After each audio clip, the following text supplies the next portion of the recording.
On Christmas morning, I was halfway through opening a box of socks when my aunt handed me a small gift and smiled. I hope the $1,200 I've been sending every month helped you get through school. I froze mid-smile. What money? The room fell silent, like someone had pressed mute on the holiday cheer. My mom's coffee mug slipped from her hands, shattered on the floor.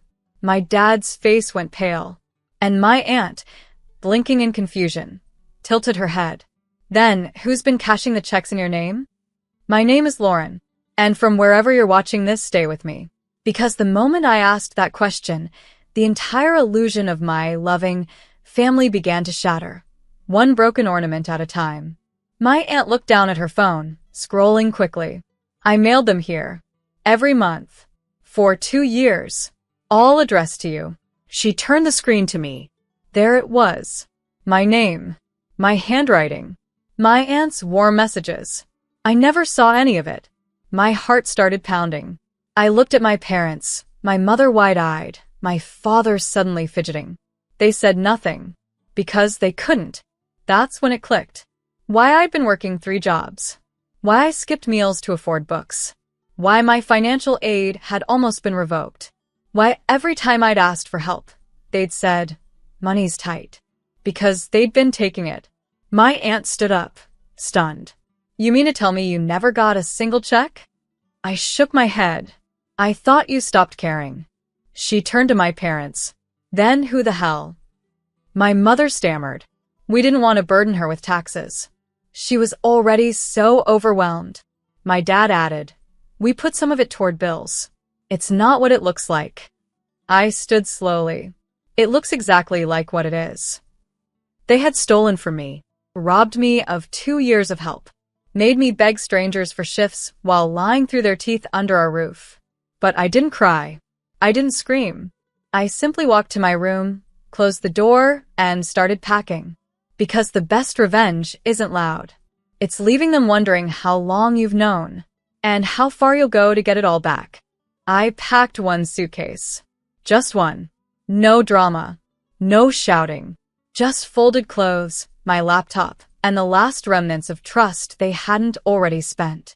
Downstairs, I could hear them scrambling. My mom whispering harshly, my dad pacing like the floor would tell him what to do. I walked down with my coat on and my bag over my shoulder. My aunt stood in the middle of the room, arms crossed, her face unreadable. She turned to me. Where are you going? Somewhere they can't touch me. She didn't hesitate. I'll drive. My mom reached out as I passed.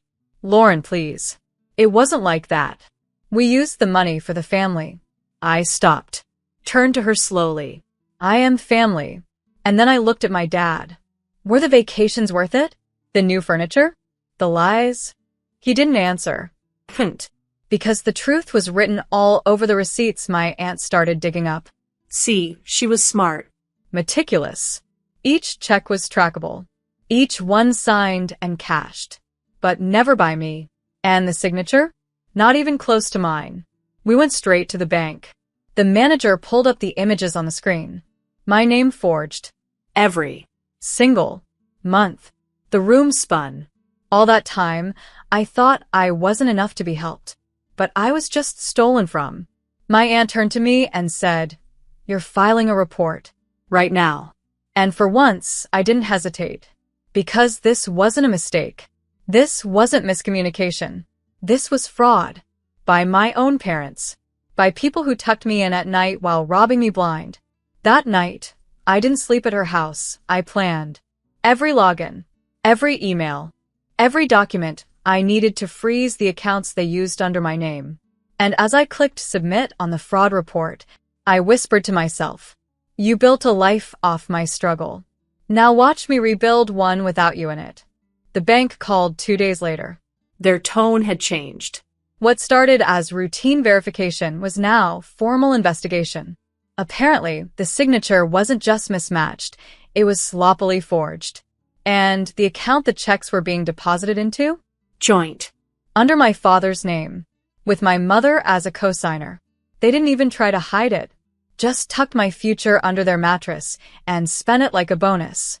The fraud team said I'd need to confirm everything in writing. So I did. I wrote every detail, dates, the money I was owed, even the mental toll it took. Then I sent one more message. To my parents. A single email. The bank is aware. The authorities are next. I'm pressing charges unless I get back every cent with interest. No, dear Mom. No love, Lauren. Just truth. They didn't reply. But I knew they read it.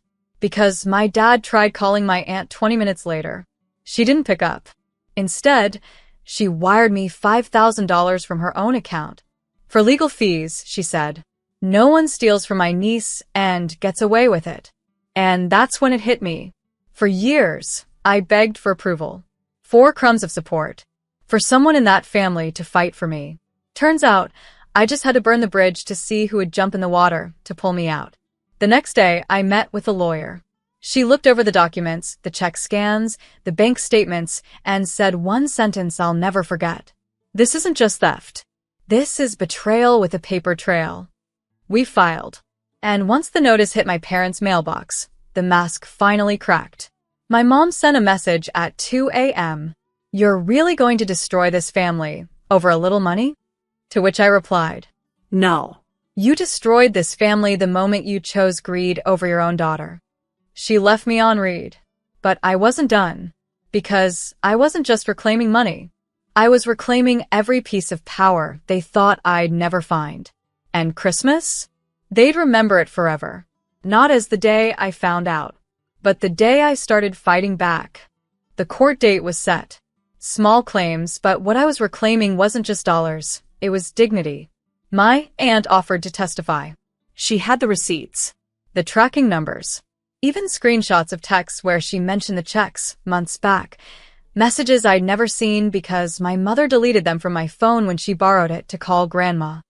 Everywhere I turned, there were fingerprints of betrayal. And I was done pretending it was just bad parenting. It was criminal. I walked into the courtroom with my aunt beside me and a folder full of evidence clutched to my chest. My parents looked different, smaller. My dad's arrogance shrunk behind a cheap suit. My mom's perfectly styled hair couldn't mask the twitch in her jaw. They didn't look sorry. They looked cornered. Their lawyer tried to spin it.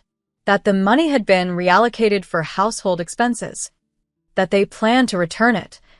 That it was all just a family misunderstanding. But when the judge asked if I'd ever given written consent to have checks in my name cashed into their account, and I said no, and showed the forged signatures, the energy shifted. The judge looked right at my parents and said, "This is not a misunderstanding. This is deliberate fraud." My mom teared up. My dad muttered something about raising her and sacrifices. And I said, loud enough for the court to hear, "You didn't raise me. You survived off me." The ruling? They had 30 days to repay every dollar, plus damages, plus a formal apology in writing. But honestly, that wasn't the real win. The real win was walking out of that courtroom, head high, while they stayed behind, silent, stunned, and stripped of their favorite weapon, control. And as we walked to the car, my aunt looked at me and said, "You didn't just win. You broke the cycle." I looked at the sky, exhaled, and whispered, "They used my name to fund their lives. I'll use their betrayal to build mine." News spread fast, like it always does when the scandal is family-shaped. By New Year's, every relative had an opinion. Some called to check in. Others sent vague messages like, "Family should stay out of court, don't you think?" But none of them had shown up when I was skipping meals to afford tuition. None of them offered a dime when I was working triple shifts while my parents cashed checks behind my back. Now, suddenly they cared? I didn't respond. Let them gossip. Let them spin it however made them sleep better. Because I was done playing the quiet daughter who absorbed shame in silence. 2 weeks later, the check arrived. A cashier's check. Every cent they owed me. Plus the damages. Plus the interest. Plus the written apology, signed by both of them, probably court-mandated, but still. I stared at it for a long time. Not because I was touched. Because I remembered every night I sat in the dark, budgeting rent down to the last dollar while my parents were out buying new furniture, posting vacation selfies, Clinking wine glasses paid for by my name. I deposited the check and closed the account they'd used without permission. Then I booked a trip. Not to escape, but to celebrate. I stood on the balcony of a quiet cabin in Colorado, breathing in pine and snow and freedom. The air didn't taste like fear anymore. It tasted like after. After betrayal. After survival. After reclaiming every piece of my identity they tried to cash in on. I posted one photo. Just me, wrapped in a blanket, holding a mug with one visible phrase. Paid in full. No tags. No captions. But I know they saw it. Because 3 hours later, my sister texted, "Are you really this dramatic?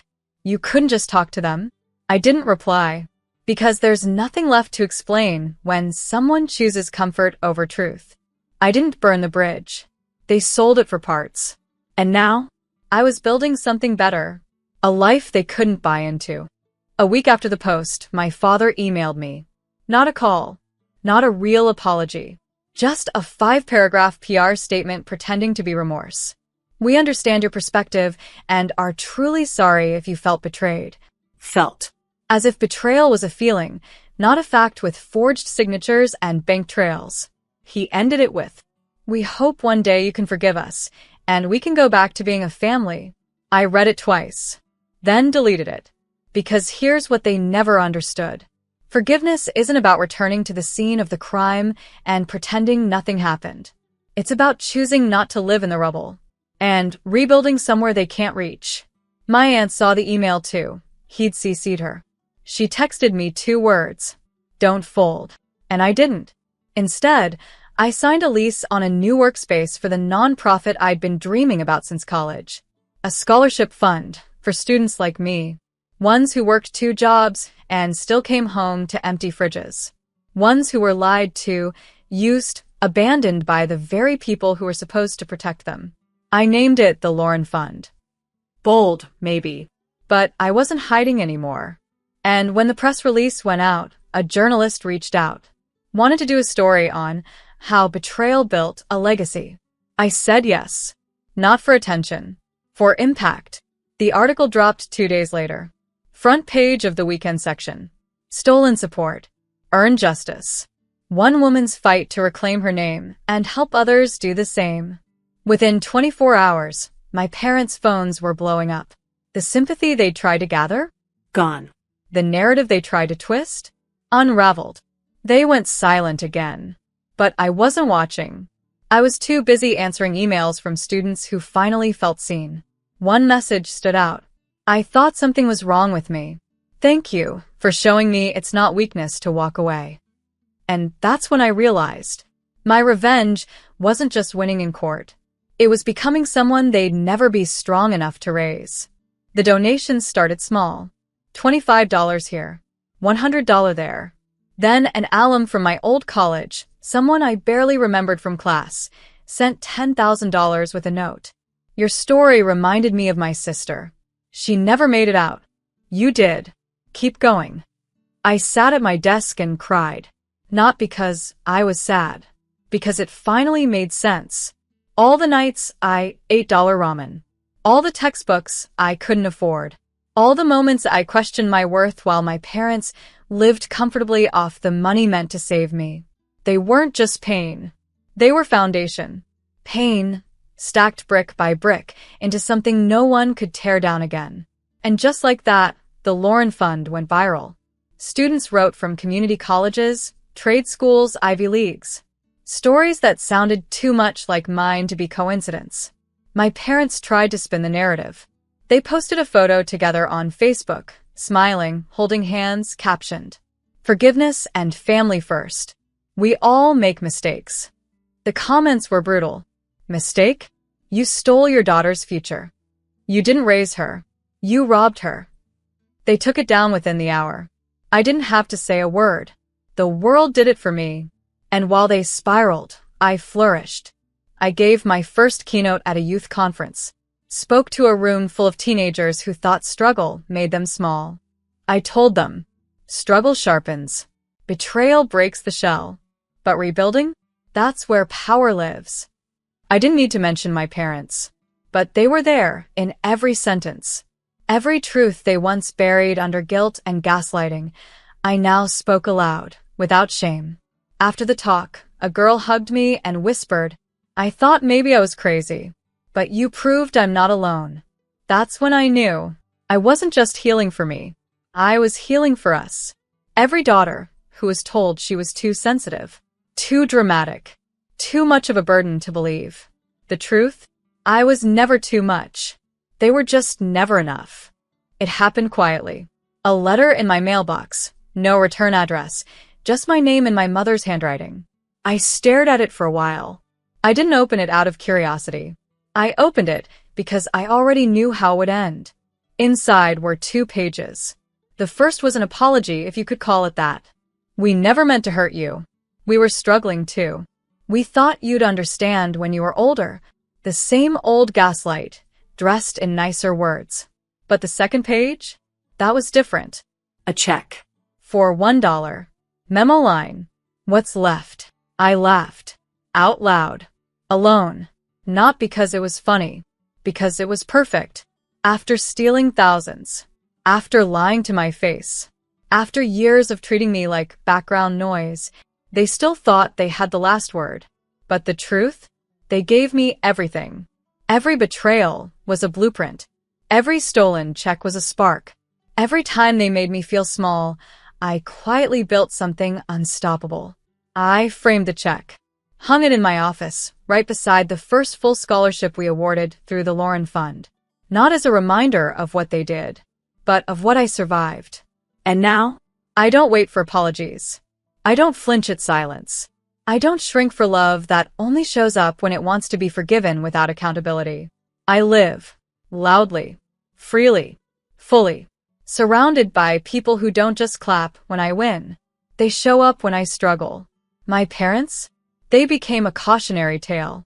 The price of betrayal is steep, but the cost of underestimating me? Permanent. So this Christmas, I sat beside a tree again. But this time, I handed someone else a gift. A check. With their names spelled right. And love that couldn't be forged. And when they asked, "Why me?" I smiled and said, "Because someone once tried to steal my future, and now I help others reclaim theirs." Let them tell their story however they want. This one is mine.